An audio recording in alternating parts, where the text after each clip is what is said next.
সুপ্রিয় দর্শক, স্বাগত জানাচ্ছি আজকের সম্পাদকীয়তে। আমি জিন্না তারা যশোয়া। রাজনীতি এখন নির্বাচনমুখী, এমন সময় বিএনপি নেতা রুহুল কবির রিজভী বললেন, সংকট এখনো কাটেনি। নির্বাচনের লেভেল প্লেইং ফিল্ড নিয়ে অনিশ্চয়তা নেই। স্বরাষ্ট্র উপদেষ্টার এমন মন্তব্যের জবাবে জামায়াতে ইসলামী বলেছে, যিনি এক মাসেও একটি ভবনের তালা খুলতে পারেন না, ৩০০ সংসদীয় আসনের আইন শৃঙ্খলা রক্ষা করবেন কিভাবে? অনুরোধ জানিয়েছে কথায় সংযত হতেও। এদিকে জাতীয় ঐকমত্য কমিশনের বৈঠকে পক্ষপাতিত্বের অভিযোগে ওয়াকআউটের ঘটনা ঘটেছে। রাজনীতিতে এমন সংকট থাকে, আবার সমাধানও আছে। উত্তরণ কিভাবে? প্রাসঙ্গিক বিষয় নিয়ে আজকের সম্পাদকীয় সংকট মুক্তি কোন পথে? আর এসব নিয়ে কথা বলতে আমাদের সঙ্গে স্টুডিওতে উপস্থিত আছেন ডাক্তার সাখাওয়াত হোসেন সায়ন্ত, সাধারণ সম্পাদক G9, এবং আরিফ সোহেল, যুগ্ম সদস্য সচিব, জাতীয় নাগরিক পার্টি। দর্শক, আপনারাও এই আলোচনায় অংশ নিতে পারেন। এজন্য আপনাদের ফোন করতে হবে টেলিভিশনে দেখানো নম্বরে, এছাড়া ফেসবুকের মাধ্যমেও আপনাদের মন্তব্য পাঠাতে পারেন। আলোচনা শুরুর আগে জেনে নেব এখনকার প্রধান শিরোনামগুলো। জবাবদিহিতা না থাকায় সাংবিধানিক কাউন্সিল গঠনে আপত্তি বিএনপির। জামায়াত এনসিপির সমর্থন। ঐক্য হলে জবাবদিহিতা নিশ্চিতের আশ্বাস আলী রিয়াজের।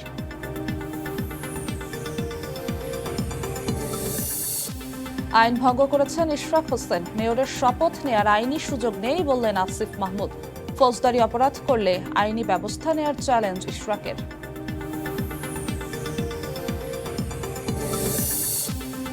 হাসিনা জয়ের বিরুদ্ধে রূপপুরে বিদ্যুৎ কেন্দ্র নির্মাণে হাজার কোটি টাকা লোপাটের অভিযোগ। গণপূর্তে চিঠি দুদকের। দুর্নীতির অভিযোগে কলিমুল্লাহ সহ ৫ জনের বিরুদ্ধে মামলা। ভিআইপির কারণে বিমানবন্দরে ফ্লাইট ১ ঘণ্টা বন্ধের নির্দেশনা তুলে নেয় কমেছে ভোগান্তি। জনবিচ্ছিন্ন না হয়ে এসএসএফকে নিরাপত্তা নিশ্চিতের আহ্বান প্রধান উপদেষ্টার। পাল্টাপাল্টি হামলায় বাড়ছে সংঘাত। ইরানের পারমাণবিক স্থাপনায় হামলার তোড়জোড় ইসরায়েলের। মার্কিন কোনো শর্ত মানবে না ইরান। ট্রাম্পের হুমকির পর যুদ্ধ ঘোষণা খামেনির।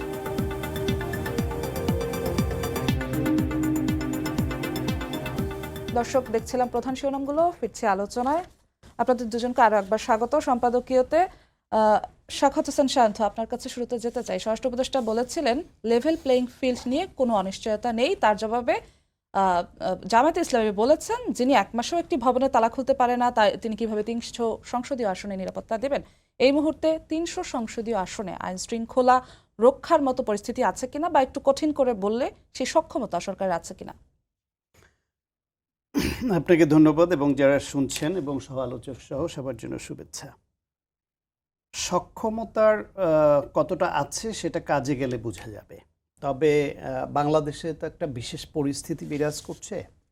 বিশেষ করে ১৬ বছর একটি ফ্যাসিবাদী সরকার, যেখানে গোটা রাষ্ট্র ব্যবস্থাকে তাদের নিয়ন্ত্রণে নেবার জন্য আইন শৃঙ্খলা রক্ষাকারী বাহিনী, বিচার বিভাগ সহ সমস্ত জায়গায় তাদের লাঠিয়াল নিয়োগ দিয়েছিল। সেখান থেকে একটা গণ অভ্যুত্থানের মাধ্যমে যে পরিবর্তন এসছে, সেই পরিবর্তনের প্রেক্ষাপটে তাদের গুটি কয়েক পালিয়ে গেছে, গুটি কয়েক চাকরিচ্যুত হয়েছে বা চাকরি ছেড়েছে। বাকিরা সবাই ঘাপটি মেরে আছে। এই প্রশাসনে, পুলিশে, বিচার বিভাগে সব জায়গায় বহাল আছে। ফলে যারা ১৬ বছর ধরে বঞ্চিত ছিল, নানান কারণে চাকরিচ্যুত হয়েছে, বাধ্যতামূলক অবসরে গেছে, কিংবা সাপ্রেসড ছিল, একই পদে বহু বছর রেখেছে, এই রকমদেরকে ন্যায়সঙ্গতভাবে নতুনভাবে পদায়ন করা হয়েছে। কিন্তু হলেও এই যে পুরনো ফ্যাসিবাদের যে লাঠিয়াল বাহিনী, তারা তো রয়ে গেছে। তারা এই সরকারকে কতটা সহযোগিতা করবে, এই প্রশ্নটা বারবার আসছে। এটা একদিকের প্রশ্ন। আর একদিকে হচ্ছে নির্বাচনের প্রশ্নে যদি সরকারের নীতি নির্ধারণী পর্যায় থেকে শুধু এই মেসেজটা থাকে যে we want a free, fair and credible election, it is possible with this instrument. রাষ্ট্রযন্ত্র যা আছে, স্টেট অ্যাপারেটাস, এদের দিয়ে সম্ভব। কিভাবে সম্ভব? এই উদাহরণটা আমরা প্রায় বলি যে ২০০১ সালে যখন লতিফুর রহমান দায়িত্ব নিলেন, কিংবা তার আগে আবু সাইদ ছিলেন, বা তত্ত্বাবধায়ক সরকার যতবার হয়েছে, ২০০১-এর উদাহরণটা এই জন্য আনি আমরা যে ২০০১ সালে, ২০৯৬ থেকে ২০০১ সালে আওয়ামী লীগ ঠিক একইভাবে এই রাষ্ট্র ব্যবস্থাকে তাদের অনুকূলে নেবার জন্য এবং সব কিছু কয়েক স্তরে প্রশাসন সাজিয়েছিল।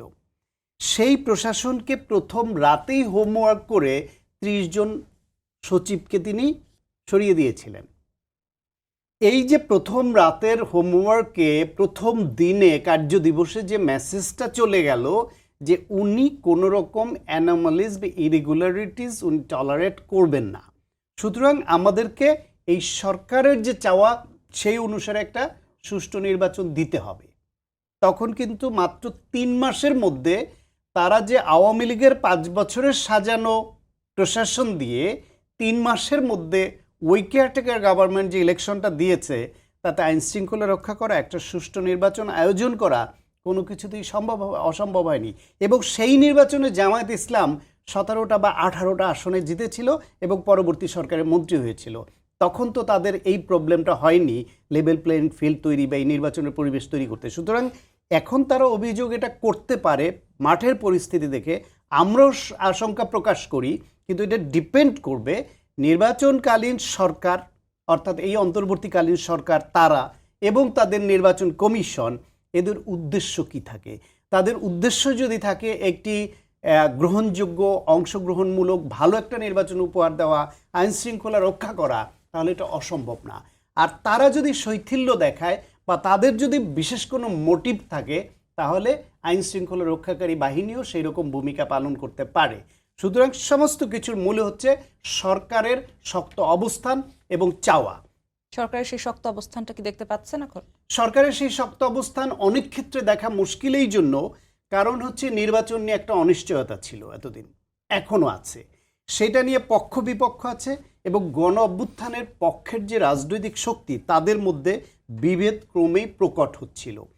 যদি নির্বাচনের আবহ তৈরি হয় তখন প্রত্যেকটা রাজনৈতিক শক্তি যখন তার নির্বাচনী প্রচারে এবং নির্বাচনী কাজে ব্যস্ত হয়ে পড়বে তখন এই পরিস্থিতিটা থাকবে না। তখন সরকারের জন্য নির্বাচনমুখী যে ট্রেন ছাড়বে সেটা কন্ট্রোল করা অনেকখানি সহজ হয়ে যাবে, কারণ পারস্পরিক এই যে এখনকার যে সরকারের সঙ্গে রাজনৈতিক দলের বিভেদ এটা থাকবে না। তখন থাকবে রাজনৈতিক দলের সঙ্গে অন্য রাজনৈতিক দলের প্রতিযোগিতা, প্রতিদ্বন্দ্বিতা। কখনো সেটা অসুস্থ প্রতিযোগিতায় টার্ন নেয় বাংলাদেশে, সেটা হয়, সেটা কন্ট্রোল করতে হবে। কিন্তু এই মুহূর্তে যে সরকারকে চাপে রাখবার জন্য বিভিন্ন রাজনৈতিক দলের যে কৌশল এবং সরকারের সঙ্গে রাজনৈতিক দলের যে কনফ্রন্টেশনের আবহ তৈরি হয়, মাঝে মাঝে মুখোমুখি দাঁড়িয়ে যাওয়ার মতো সংকট বা আশঙ্কা তৈরি হয়, সেটি নির্বাচনী পরিবেশ তৈরি হয়ে গেলে এটা থাকবে না। আরিফ সোহেল, আপনার কাছে আসতে চাই, নির্বাচনী পরিবেশ তৈরি হলে, নির্বাচনের ট্রেন ছাড়লে এই সংকটগুলো থাকবে না বললেন সাখাওয়াত হোসেন শান্ত।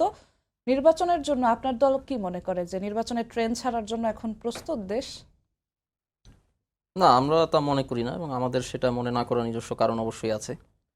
দেখুন, ডক্টর শান্ত যেটা বলেছেন মোটা দাগে সেটার সাথে দ্বিমত করার কোনো উপায় নেই, কিন্তু এখানে বেশ কিছু ট্রেন্ড লক্ষ্য করাটা খুব জরুরি। 90 সালের পর থেকে, মানে 91 পর থেকে যে ইলেকটোরাল একটা ব্যবস্থা এই দেশে জারি করা হয়েছে তত্ত্বাবধায়ক সরকার, সেটা কিন্তু ইমপারফেক্ট ছিল না যতটা ইমপারফেক্ট দেখাতে চাচ্ছেন ডক্টর শান্ত।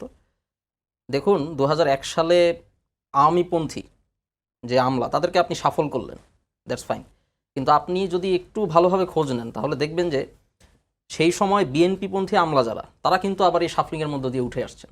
জনগণের আকাঙ্ক্ষা এবং আমলাদের ইন্টারনাল পলিটিক্স বা প্রশাসন পুলিশের ইন্টারনাল পলিটিক্স মিলে গেছে। তত্ত্বাবধায়ক সরকারের যে নির্বাচনগুলো, একমাত্র হচ্ছে খুব সম্ভবত প্রেসিডেন্ট শাহাবুদ্দিন 91-এর, উনার পরে যে ইলেকশনগুলো হয়েছে সবখানে দেখা যাচ্ছে যে আমলা বা পুলিশের ইন্টারনাল যে পক্ষগুলো আছে তারা দেখছে যে সামনে বিএনপি একটা জনজোয়ার তৈরি করতে পেরেছে, এই ইলেকশনে হয়তো বা তারা একটা শক্তি নিয়ে হাজির হবে, আমরা ওই সাইডে একটু খেলি আর কি, তাদের পক্ষে একটু কাজ করি। এই ধরনের একটা নেক্সাস যেটাকে বলে, একটা সামাজিক বোঝাপড়া এলিট ক্লাসের মধ্যে, আমলাতন্ত্রের মধ্যে এবং একই সাথে জনগণের মধ্যে, এটা কিন্তু তত্ত্বাবধায়ক সরকারের আমলে আমরা লক্ষ্য করেছি। তত্ত্বাবধায়ক সরকারের আমলে, মানে 90 থেকে শুরু করে 2014 পর্যন্ত একনায়কতান্ত্রিক শাসন বা ফ্যাসিবাদী শাসন কায়েম হওয়ার আগ পর্যন্ত যে পলিটিক্সটা ছিল, ইলেকট্রাল পলিটিক্স, সেই ইলেকট্রাল পলিটিক্স কিন্তু গণতন্ত্র ছিল এই অর্থে যে এই এলিট আমলাতান্ত্রিক পক্ষগুলা এবং জনগণের ইচ্ছার মধ্যে একটা সামঞ্জস্য বজায় রাখার একটা প্রবণতা ছিল ইনস্টিটিউশনগুলোর মধ্যে, পুলিশের মধ্যে, আমলাদের মধ্যে। 14 সালে এটা টোটালি ব্রেক হয়ে যায়। জনগণ কোন দিকে চাচ্ছে, জনগণ কোন দিকে ঝুঁকেছে সেটা দেখার দরকার নেই, আমরা চেপে বসে থাকবো। এইটা ছিল 90-এর যে সিস্টেমটা, সেটাকে ব্রেক করা। কিন্তু 90-এর সিস্টেম কিন্তু গণতান্ত্রিক না, কারণ সত্যিকার গণতান্ত্রিক সিস্টেমে আমলাতন্ত্র বা পুলিশ টোটালি নিউট্রাল থাকে, তারা কোনো পক্ষে যায় না। দ্যাট ইজ ট্রু ডেমোক্রেসি, যেটা আমরা করতে পারি নাই। সেটা যদি করতে পারতাম 90-এর পরে, তাহলে তো 24-এ আন্দোলন করার দরকার হতো না। তো এখন আমরা সেটা করতে চাচ্ছি। সেটা করতে হলে শুধু আমলাদের সাফলিংটা যথেষ্ট না, আপনাকে ইনস্টিটিউশনটা বিল্ড করতে হবে। এমনভাবে ইনস্টিটিউশন বিল্ড করতে হবে যাতে তত্ত্বাবধায়ক সরকার বলতে কিছু দরকারই না হয়, তাহলে সবচেয়ে বেস্ট হয়। কারণ আপনি দেখবেন যে পশ্চিম ইউরোপের বা ডেভেলপড যে কোনো গণতান্ত্রিক রাষ্ট্রে এইসব তত্ত্বাবধায়ক সরকারের দরকার হয় না। সেখানে নির্বাচিত সরকার থাকা অবস্থায় ফেয়ার ইলেকশন হয়। ওয়াই? কারণ পুলিশ এবং আমলাতন্ত্র তারা টোটালি নিউট্রাল ভূমিকা পালন করেন। ইনস্টিটিউশনগুলো ওভাবে তৈরি করা, তাহলে আমাদের ইনস্টিটিউশনগুলো সেভাবে তৈরি করতে হবে। এখন সেটার প্রক্রিয়া কি? সেটা প্রক্রিয়া হচ্ছে সংস্কার, যেটা আমাদের 24-এর গণঅভ্যুত্থানে অন্যতম একটা কি বলা যায় দাবি, প্রধান দাবি। এবং সেই সংস্কারের জন্য সংস্কার কমিশন হয়েছে, এখন ঐক্যমত্য কমিশনে আলাপ চলছে। সংস্কার হচ্ছে সত্যিকারের নির্বাচন, যে নির্বাচনটা 24-এর গণঅভ্যুত্থানের আকাঙ্ক্ষা অনুসারে হওয়া উচিত, সেটার পূর্ব শর্ত। এই সংস্কার না হলে যেই নির্বাচন দেখতে চাচ্ছি সেটা হবে না। আমরা 91 থেকে 14 পর্যন্ত যে ইলেকশন হয়েছে সেই ইলেকশন তো দেখতে চাই না। সেই ইলেকশন দেখার জন্য তো আমরা 24-এর আন্দোলন করি নাই। আমরা তার চেয়ে ডেভেলপড ইলেকশন দেখতে চাই, তার চেয়ে ডেভেলপড ফর্ম অফ ডেমোক্রেসি দেখতে চাই। সংস্কার তো দীর্ঘমেয়াদী একটি প্রক্রিয়া, বিভিন্ন বিষয়ে বিভিন্ন সংস্কার করতে বিভিন্ন সময় লাগে। নির্বাচনের জন্য সংস্কার করতে কতটুকু সময় লাগে বলে আপনাদের ধারণা? এখানেই হচ্ছে আপনার বিভিন্ন মতামত আছে। অবশ্যই সংস্কার চলমান প্রক্রিয়া, এবং খুব বড় ধরনের সংস্কার করে নির্বাচন করতে গেলে সেটা অনেক সময় নিয়ে নিবে, যেটা এই মুহূর্তে ফিজিবল না। ন্যূনতম কিছু সংস্কার, যাতে করে পুলিশ এবং আমলাতন্ত্র নির্বাচনের সময় নিউট্রাল একটা ভূমিকা পালন করতে পারে, সেটা তো বাস্তবায়ন করতে হবে। এবং এখানে যদি আপনি দেখেন যে সবগুলো রাজনৈতিক দল কিন্তু এক, এমনকি ইলেকশনের জন্য সবচেয়ে চাপ দিচ্ছে যে দলটি আমরা জানি, বিএনপি, তারাও কিন্তু বলছেন যে সংস্কার 1 মাসে সম্ভব, সংস্কার অল্প কয়েকদিনই সম্ভব, তারপরে নির্বাচন। তারা কিন্তু এটা অস্বীকার করেন নাই যে সংস্কার না করে নির্বাচন করতে হবে, এটা কিন্তু তারা বলছেন না। তারাও কিন্তু সংস্কারের পক্ষে, এটা তাদের মেনে নিতে হবে, চান বা না চান। তো সেই জায়গা থেকে সংস্কার কত দিনের মধ্যে হওয়া দরকার, কি কি হওয়া দরকার, সেটা নিয়ে তো ঐক্যমত্য কমিশন এখন আলাপ হচ্ছে। এটা আলাপের মধ্য দিয়ে কনসেনসাসের মধ্যে দিয়ে আসবে। কিন্তু আমি যেটা বোঝাতে চাচ্ছি সেটা হচ্ছে শুধুমাত্র কারেন্ট অ্যাডমিনিস্ট্রেটিভ কালচার বজায় রেখে যে ইলেকশনটা হবে সেটা পূর্ববর্তী 90 পরবর্তী ইলেকশনের মতো একটা ইলেকশন হতে পারে, ওই স্ট্যান্ডার্ড একটা ফেয়ার ইলেকশন হতে পারে। কিন্তু এই ইলেকশনের জন্য আমাদের ভাই বোনেরা জীবন দেন নাই। তারা মোর ডেভেলপড এবং মোর ডেমোক্রেটিক, ট্রুলি ডেমোক্রেটিক একটা ইলেকশন কিন্তু, বা একটা দেশ, একটা ব্যবস্থা তারা চেয়েছেন। তো সেইটা করতে গেলে সংস্কারটা, ইনস্টিটিউশনাল সংস্কারটা জরুরি। নট অনলি ফেব্রুয়ারির মধ্যে সম্ভব না, সেটা ফেব্রুয়ারির মধ্যে সম্ভব করতে হবে। এখন যে সিচুয়েশন, যেহেতু ফেব্রুয়ারির মধ্যে বা এপ্রিল এর ভেতরে ইলেকশন হতে পারে যতটুকু বোঝা যাচ্ছে।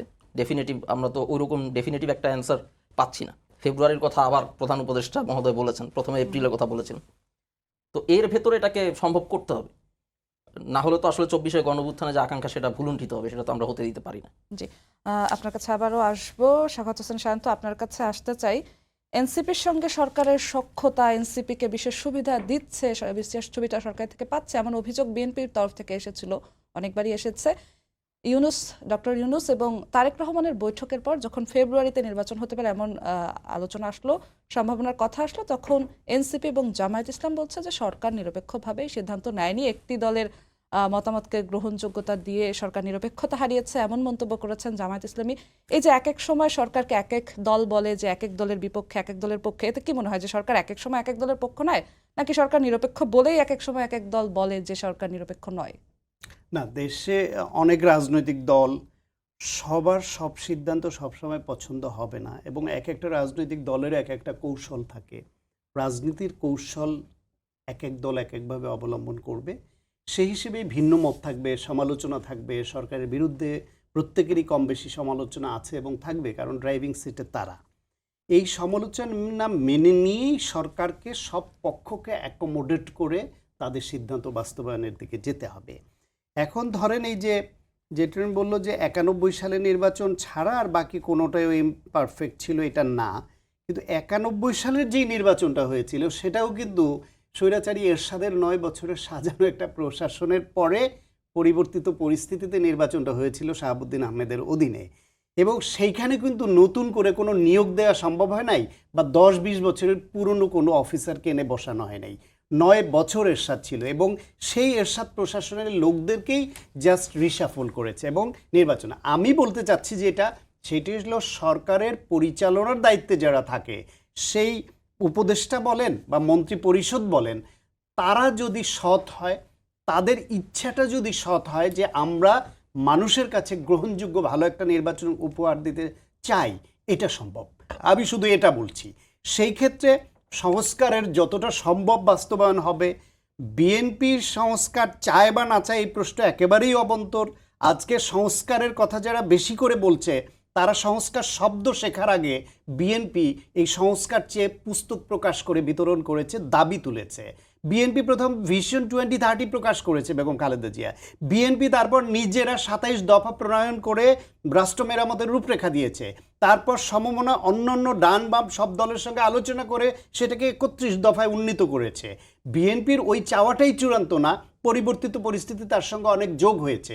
কিন্তু যা যা এলিমেন্ট আজকে সামনে আসছে এর বেশিরভাগই বিএনপি নিজে থেকে আগে চেয়েছে। সুতরাং বিএনপির না চাওয়ার সুযোগ নাই, না চাওয়ার কারণও নাই। এটা তাদের ব্রেন চাইল্ড, এইটা মানতে হবে প্রথমে।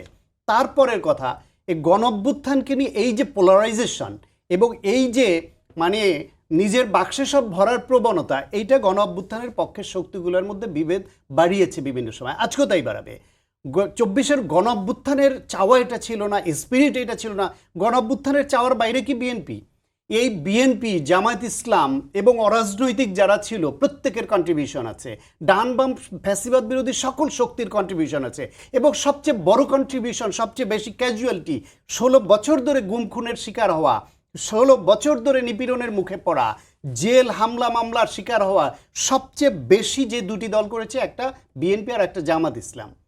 তো তাদেরকে আপনি, এবং সর্বশেষ অন্যরা শুধু 24-এর জুলাই গণ অভ্যুত্থানে অনেকেই আছে 16 বছর ধরে ফ্যাসিবাদের সুবিধাভোগী ছিল, 16 বছর ধরে ফ্যাসিবাদের ছাত্র সংগঠন করেছে, 16 বছর ধরে একটা প্রতিবাদ করেনি, 16 বছর ধরে কোনো নিপীড়নের শিকার হয়নি, সুর মিলিয়ে তাল মিলিয়ে হালুয়া লুটির ভাগও খেয়েছে, এরকম আছে। কোনো কারণে উপলব্ধি হয়েছে 24-এর গণ অভ্যুত্থানে এসে তারা ফ্যাসিবাদের বিরুদ্ধে অবস্থান নিয়েছে। তাদের মুখে যদি আজকে বিএনপির নিন্দা, জামায়াত ইসলামের নিন্দা, গণসংহতির নিন্দা, নাগরিক ঐক্যের নিন্দা বা এই যে বিপি নুরের দলের নিন্দা করে, তাহলে সেটা সঙ্গত না। বরং বলা উচিত এরা প্রত্যেকে ফ্যাসিবাদের বিরুদ্ধে দীর্ঘদিন লড়াই করেছে, নিপীড়নের শিকার হয়েছে, আমরা নতুন করে যোগ হয়েছি, সবাই মিলে সফলতা এনেছি। সুতরাং আমাদের স্পিরিট যেটা, সেটা সকলের স্পিরিট। আজকে বিএনপি বলেন, অন্য দল বলে, সবাই তো সংস্কার চায়, কিন্তু সংস্কারের নাম করে যদি আপনি এরকম মনে করেন যে আপনি একটা ভ্রূণ দেখছেন, সেই ভ্রূণকে আপনি জন্ম দিবেন, তারপর সেটাকে আপনি অ্যাডাল্ট বানাবেন, তারপরে আপনার নির্বাচনে যেতে হবে, সেই দাবি তো হাস্যকর দাবি, সেটা হতে পারে না। আপনাকে এদেশের মানুষ নির্বাচন চায়। নির্বাচন চায় কেন? গত 3টি নির্বাচনে ভোট দিতে পারে নাই, এইটা খুব মামুলি একটা যুক্তি। তার থেকেও বড় যুক্তি হচ্ছে দেশের দারিদ্র্যের হার বাড়ছে, দেশে বিনিয়োগ কমছে, বিদেশি বিনিয়োগ হচ্ছে না, দেশি বিনিয়োগ হচ্ছে না, বিনিয়োগ না হওয়ার ফলে কর্মক্ষেত্র তৈরি হচ্ছে না, বেকারত্ব বাড়ছে। আপনি কতদিন টেনে নিয়ে এই দেশকে অর্থনৈতিকভাবে দেউলিয়া বানাবেন? এমনি 16 বছর ধরে একটা লুটেরা গোষ্ঠী লুটপাট করে দেশটাকে শেষ করে ফেলেছে, চুরি করে, টাকা পাচার করে। সেই দেশটাকে আপনি কত তাড়াতাড়ি আনবেন? পৃথিবীর 26টা দেশে বিভিন্ন সময় ইন্টারিম গভর্নমেন্টের ঘটনা ঘটেছে, তার মধ্যে 16টা দেশের স্টাডি বলে যে 3 মাস থেকে 1 বছর 7 মাসের মধ্যে ইলেকশন হয়েছে যে 16টা দেশে। তার মধ্যে যেসব দেশ ইন্টারিম গভর্নমেন্ট যত দেরিতে ইলেকশন দিয়েছে, তাদের অর্থনৈতিকভাবে এবং দেশের কাঠামোগতভাবে ক্ষতিগ্রস্ত বেশি হয়েছে, স্ট্যাটিস্টিক্যালি বলছি।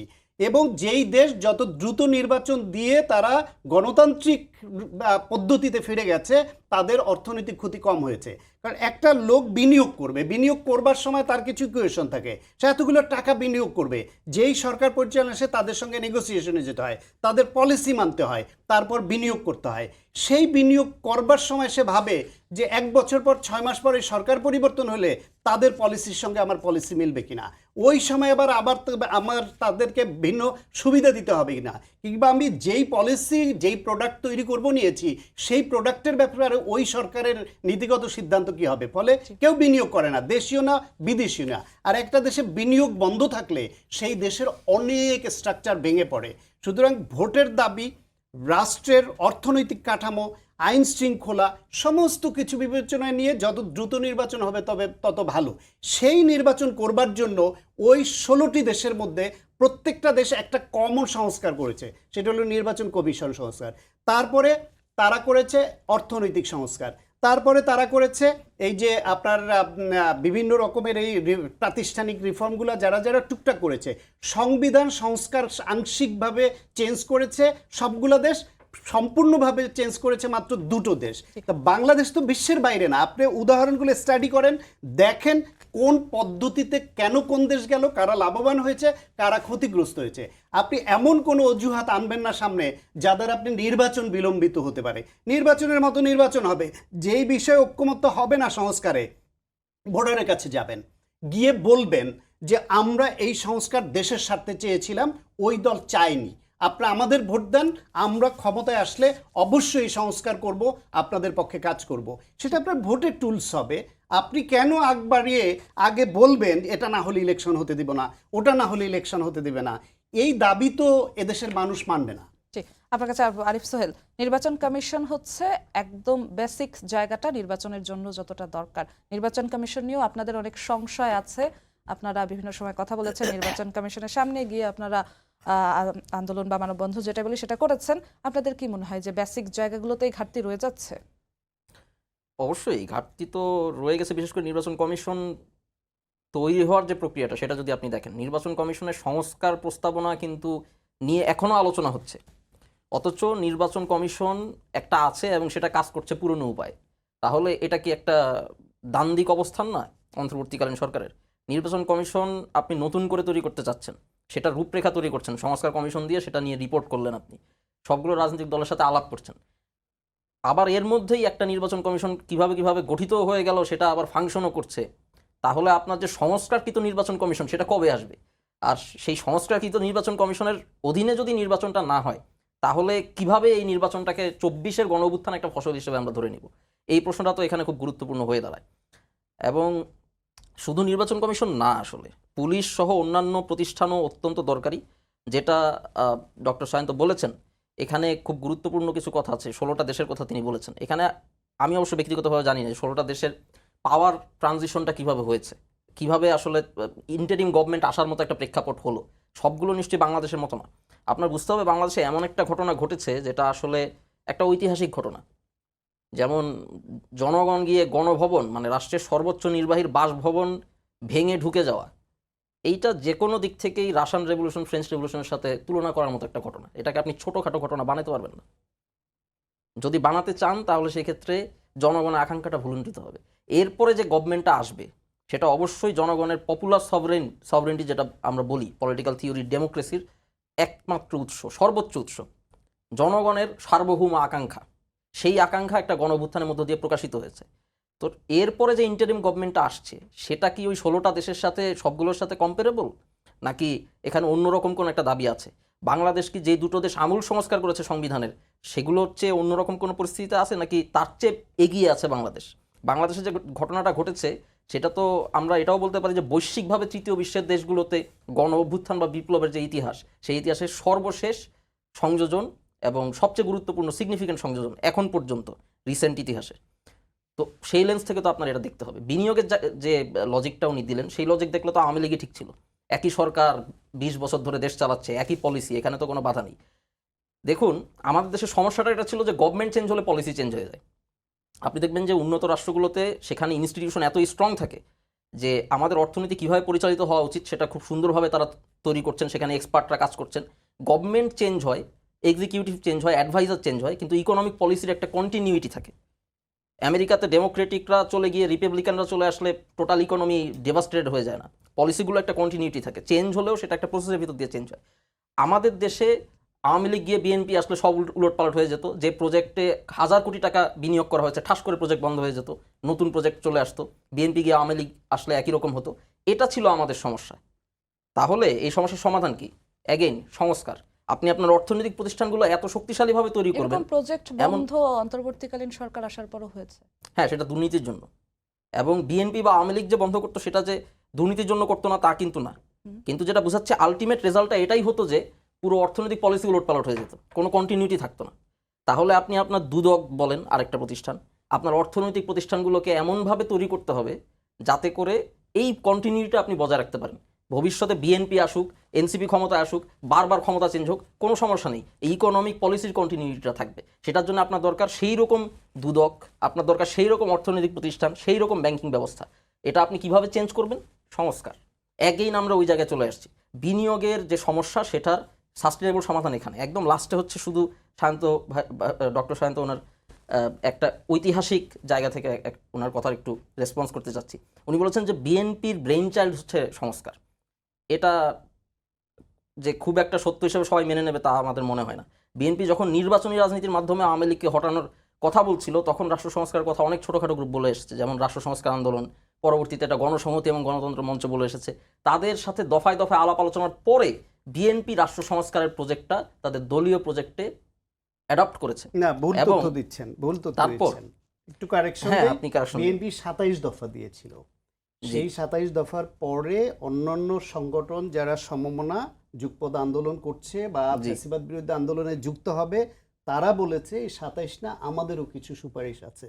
তারপর দফায় দফায় দীর্ঘদিন তাদের সঙ্গে মিটিং করেছে। True. মিটিং করে পরিবর্তিত পরিস্থিতিতে ওই 27 দফায়ও কিছু চেঞ্জ এসে নতুন করে আরো যোগ করে 31 দফা দিয়েছে। সুতরাং বিএনপি আগে 27 দফা প্রকাশ করেছে, তারপরে সংযোজন এবং পরিমার্জন হয়েছে অন্যদের পরামর্শ নিয়ে। সুতরাং অন্যরা আগে না। দিয়েছে তা না। আপনার কথা আমার কথা কিন্তু সাংঘর্ষিক না। আমি বলছি রাষ্ট্র সংস্কার, এই যে সংস্কারের রাজনীতিটাকে প্রধান করে তোলা। আমাদের 31 দফা, অনেকগুলো দলের দফা যদি আপনি দেখেন 70-80টাও দফা থাকতে পারে, কিন্তু আপনার একটা শব্দ বা একটা থিম লাগে পলিটিক্সে। যেমন আওয়ামী লীগের ছিল ডিজিটাল বাংলাদেশ। সংস্কার যে বিএনপির থিম হবে, এটাকে বিএনপি বের করছে না বিএনপি অ্যাডাপ্ট করছে? এটা সংস্কার থিম ছিল রাষ্ট্র সংস্কার আন্দোলন, গণসংহতি, এদের রাষ্ট্র সংস্কার আন্দোলন মূলত। কেন আমরা তাদের সাথে কাজ করেছি। একইভাবে দেখবেন যে 71 সালে স্বাধীন বাংলাদেশের ডিজাইন করতেছে ঢাকা বিশ্ববিদ্যালয়ের কিছু স্টুডেন্ট, বিভিন্ন প্রগতিশীল স্টুডেন্টরা, সেটা নিয়ে গেল আওয়ামী লীগ তাদের কাছে, যারা আসলে পাকিস্তানের এমপি মন্ত্রী হতে চাইছিল। 90-এ ঠিক একইভাবে স্বৈরাচারের পতনের ব্লু প্রিন্ট করা হয়েছে বিশ্ববিদ্যালয় প্রগতিশীল এবং যারা গণমানুষের পক্ষে রাজনীতি করেছেন সেই সব ছাত্র নেতারা করেছেন।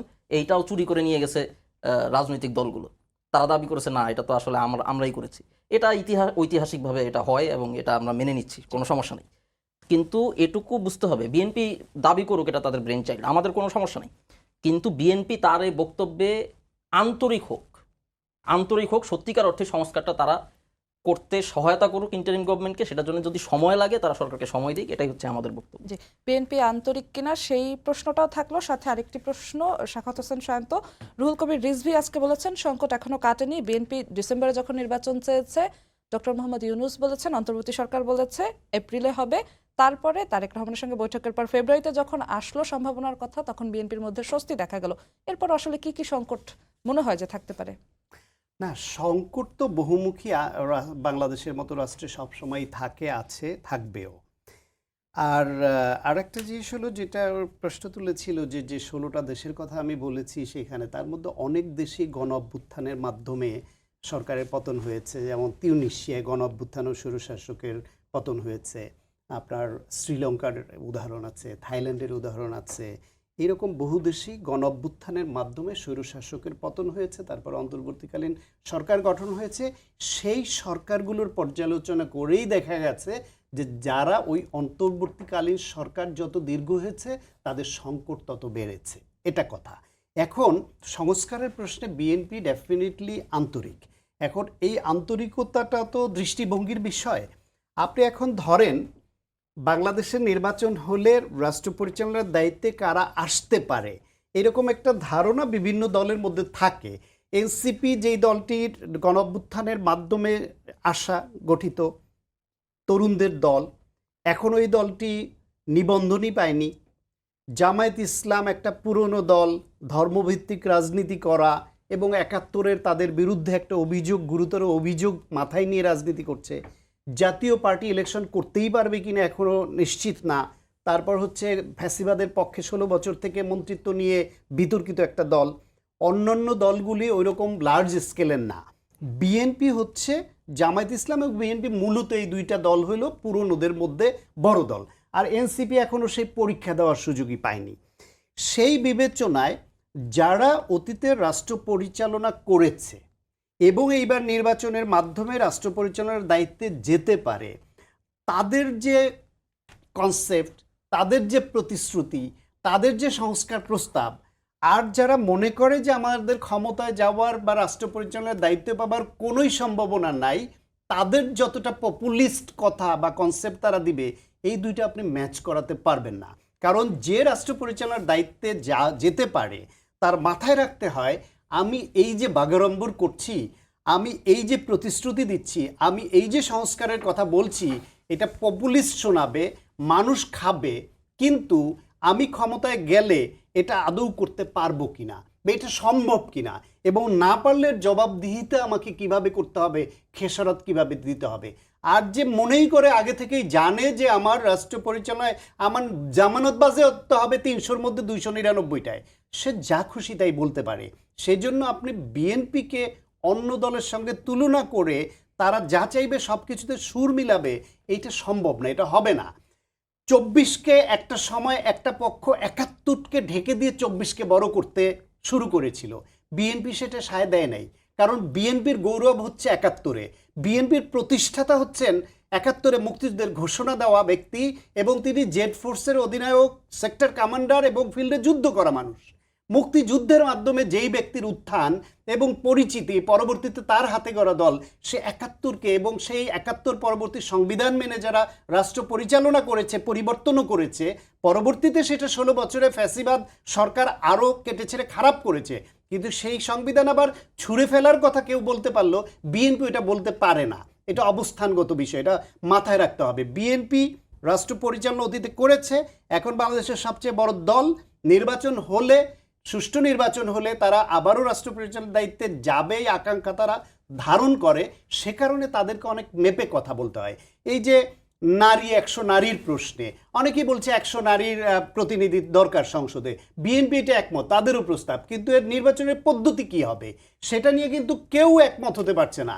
এনসিপি সহ যারা বলছে সরাসরি নির্বাচন, তারা এখনো পর্যন্ত একটা গ্রহণযোগ্য ফর্মুলা কি বের করতে পেরেছে যে সরাসরি নির্বাচন হলে 100, যে সেটা আপনার এই যে কি পদ্ধতিতে হবে, কিভাবে ভোটের আওতায় তাদের আনবেন, একটাও গ্রহণযোগ্য পদ্ধতি দিতে পারে নাই। এই যে আপনার ন্যাশনাল কনস্টিটিউশনাল কাউন্সিলের কথা বলা হচ্ছে, সেটা একটা যৌক্তিক একটা দাবি, এটা আমিও মনে করি, কিন্তু এইটা করার জন্য যে পরিমাণ আলোচনা দরকার, গবেষণা দরকার, পৃথিবীর বিভিন্ন দেশের উদাহরণ নিয়ে বসা দরকার, সেই সময় কি এখন নির্বাচনের আগে আপনার আছে? আপনি দাবি তোলেন, সংস্কারের দিকে আগান, এবং যারাই ভবিষ্যতে ক্ষমতা আসবে তাদের প্রশ্নবিদ্ধ করেন, চাপের মধ্যে রাখেন, যে এটা গণদাবিতে পরিণত করেন। এখন ওইটাকে অজুহাত তুলে যদি আপনি মনে করেন হ্যাঁ বিএনপি এবং বিএনপির সঙ্গে 12টি দল চায়নি, আবার এনসিপি চেয়েছে, জামাত কিছু পরিবর্তনের প্রস্তাব সহ চেয়েছে, গণসংহতি কিছু পরিবর্তনের প্রস্তাব সহ চেয়েছে, এখন এই যে চাওয়া না চাওয়া একমত তো কোনো দিনই হবে না, 100 বছরের একমত হবে না, তাহলে আপনি কি করবেন? আপনাকে যতটুকুতে একমত হন সেটা মেনে নিয়ে নির্বাচনে যেতে হবে, এবং যেটুকুতে যে একমত হয় নাই সেটা ম্যানিফেস্টোতে এনে, প্রচারে এনে মানুষকে আপনি প্রভাবিত করেন যে আমার চাওয়া এই ছিল, ওরা এটা করতে দেয়নি, সুতরাং আমার চাওয়া যদি ন্যায্য মনে করেন তাহলে আমাদের পক্ষে সমর্থন দিন। এইভাবেই তো একটা দল ফ্লারিশ করে এবং বড় হয়।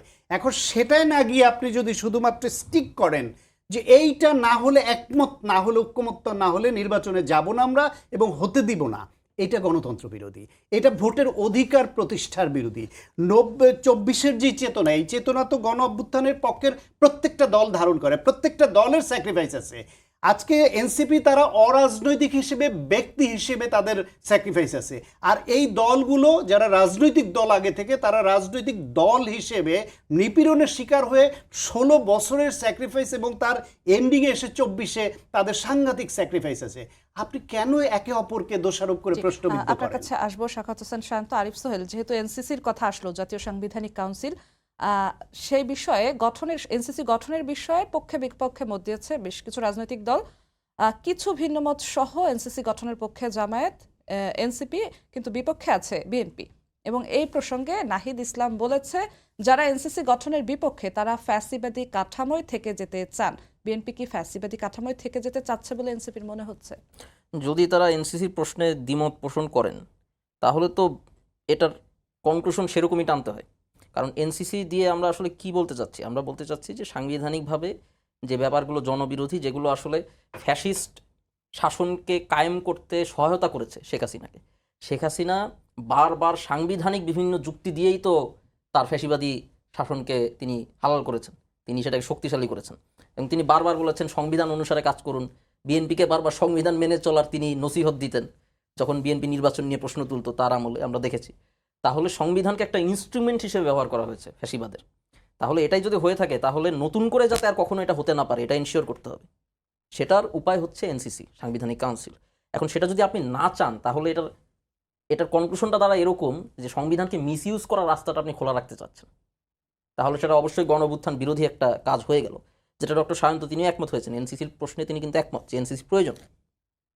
এখন প্রক্রিয়া কি হতে পারে, এনসিসির কতটুকু কীরকম আমরা করতে পারি, কতটুকু ব্যাপারে আমরা একমত হতে পারি, কতটুকু আমরা পরবর্তীতে যিনি সরকারে আসবেন বা যেই সরকারে আসুক গণতান্ত্রিক প্রক্রিয়া তার কাছ থেকে আমরা কমিটমেন্ট নিতে পারি যে হ্যাঁ সবগুলো রাজনৈতিক দল কমিটমেন্ট দিবে যে আমরা এনসিসি যদি করে নাও যেতে পারি আমরা করব, আমরা এসে তো একটা 5 বছরের টার্ম আমরা পাবো, আমরা করব, অতটুকু কমিটমেন্ট তো অন্তত দেওয়া যায়। যদি আপনি বলেন যে ঠিক আছে এনসিসি অনেক প্রক্রিয়া থাকতে পারে, অনেক স্টাডি করার ব্যাপার আছে, এখন নির্বাচনের আগে সময় অল্প, সেটা সম্ভব না, তাহলে কমিটমেন্ট দেন।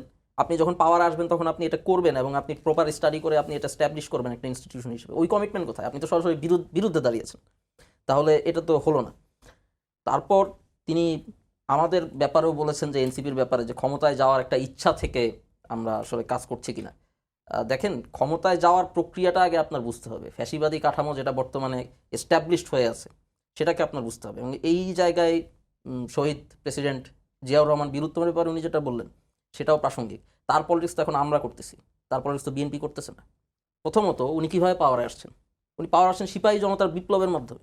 বিপ্লব কিন্তু ওয়ার্ডটা ভেরি ইম্পর্টেন্ট। এখন আমাদের গণ অভ্যুত্থানকে অনেকে অভ্যুত্থানও বলতে চান না, আন্দোলন বলেন, কিন্তু এটাকে একটা বৈপ্লবিক পরিণতির দিকে আমরা নিয়ে যেতে চাই। তিনি এরপর কি করলেন?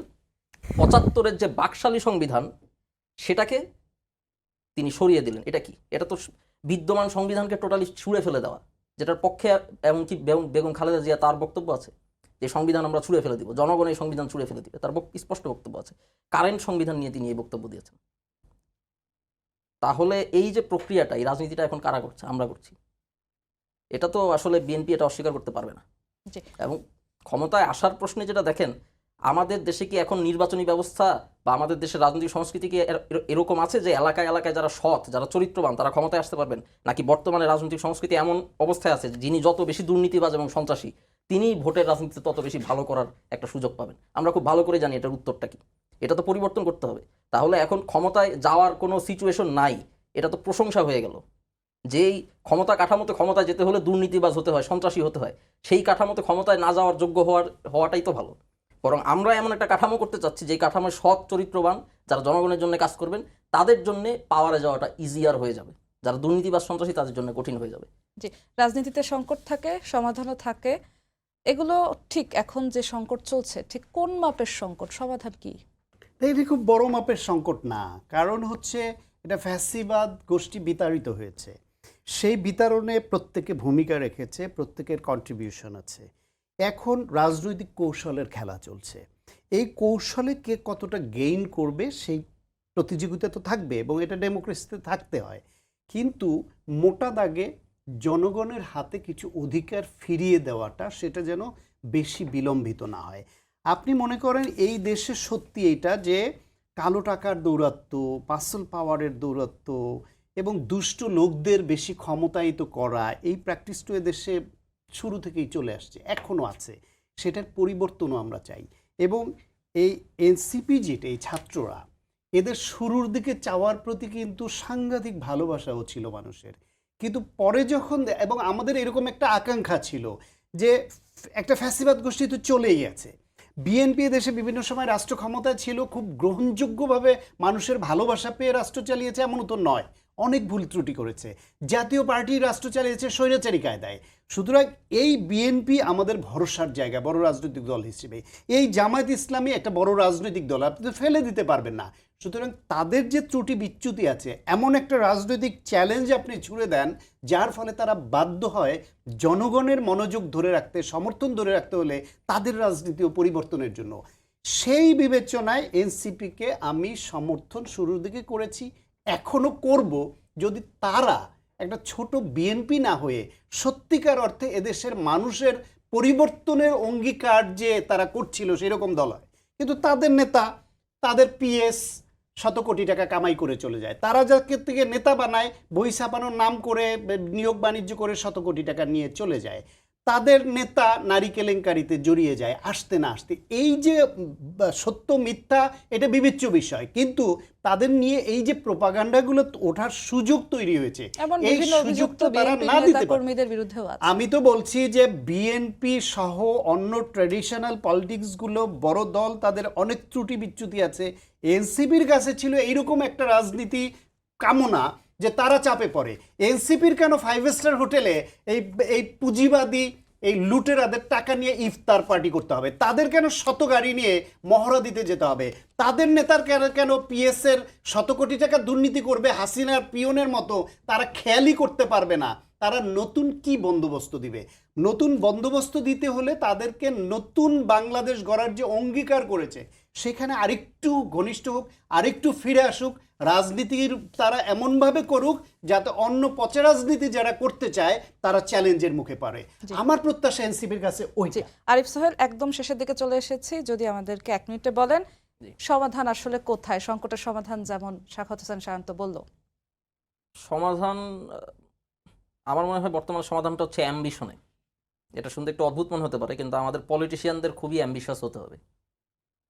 আমাদের যারা রাজনৈতিক নেতৃবৃন্দ আছেন, বিশেষ করে পুরনো এবং প্রতিষ্ঠিত রাজনৈতিক দল বিএনপি জামায়াতের, তাদের নেতাদের আসলে নেক্সট ইলেকশনে এমপি হওয়া কিংবা রাষ্ট্রপ্রধানের চেয়ারে কোনো মতে বসে পড়া বা যে কোনো চেয়ারে কোনো মতে বসে পড়া, এই চিন্তা বাদ দিয়ে স্টেটসম্যান হওয়ার চিন্তা করা উচিত।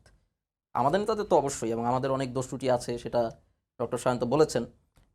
এবং মানুষ মাত্রই তো আসলে আমরা জানি যে সমাজ বা এটা রাতারাতি পরিবর্তন হয়ে যায় না, এটা পরিবর্তন একটা প্রক্রিয়ায় থাকে। দেখতে হবে যে প্রক্রিয়াটা ঠিক আছে কিনা। আমাদের নেতাকর্মীদের ব্যাপারে যত বেশি অভিযোগই উঠুক না কেন, আপনি দেখবেন যে প্রত্যেকটাই অভিযোগ কোনো না কোনো প্রক্রিয়ায় সমাধানের দিকে যাচ্ছে। ধামাচাপা দেওয়ার কোনো চেষ্টা হয় নাই, ফার্স্ট অফ অল। সেকেন্ডলি, আপনি দেখবেন যে সেখানে অপরাধীর পক্ষে ব্লেটেন্টলি দাঁড়ানো, তাকে ডিফেন্ড করা, এই কাজটা হয় নাই। এই দুইটা কাজ কিন্তু পুরনো রাজনৈতিক দলগুলো করে। আমরা খুব ভালো করে জানি যে সমাজে বিভিন্ন ধরনের অপরাধ হয়, বিভিন্ন ভুল হয়, মানুষ ভুল করে। সেগুলো সমাধানের প্রক্রিয়া বা ইনস্টিটিউশনালি সেটা আমরা করছি কিনা, এটা হচ্ছে গুরুত্বপূর্ণ। বিপ্লবের পরে তো সবাই ফেরেশতা হয়ে যায় না, কোনো দেশে হয় নাই। তাহলে প্রক্রিয়াটাকে আমরা এস্টাবলিশ করার চেষ্টা করছি, হ্যাঁ করছি। শেষ করতে তো সেই জায়গা থেকে যদি দেখতে চাই, তাহলে এই আকাঙ্ক্ষাটা, আমরা আসলে নতুন ইনস্টিটিউশন, নতুন দেশ তৈরি করব। আমরা এমন স্টেটসম্যান হব যাদেরকে আসলে এখন থেকে 100-200 বছর পরে এই দেশ টিকে থাকবে ইনশাল্লাহ। সেই দেশের ভবিষ্যৎ প্রজন্ম যাতে মনে রাখে, এই অ্যাম্বিশনটা যাতে সকলের থাকে, শুধু এমপি মন্ত্রী হওয়ার অ্যাম্বিশন না।